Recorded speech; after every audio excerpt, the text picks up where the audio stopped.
As को कम करना, जवान नजर आना, रिंकल्स को खत्म करना, इसके लिए बेहतरीन है कि आप इसका इस्तेमाल करें।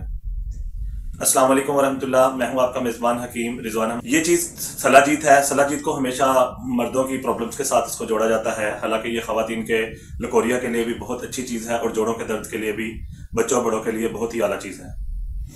एज को कम नजर आने के लिए ऐसा है कि आप इसका इस्तेमाल पानी में 1 ग्राम की मिकदार हल करके गर्म उबलते हुए पानी में इसका इस्तेमाल करें, तो इससे जो है आप सेहतमंद नजर आएंगे, आप जवान नजर आएंगे।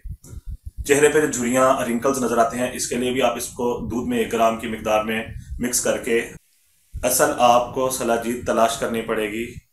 अगर आपको असल सलाजीत मिल जाए तो ये बहुत ही फायदेमंद है।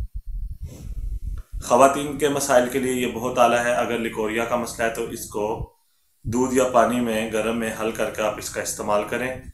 इंशाल्लाह ये बहुत ही हेल्थ बेनिफिट है और इंटायर एज पर बहुत ही अच्छा काम करता है।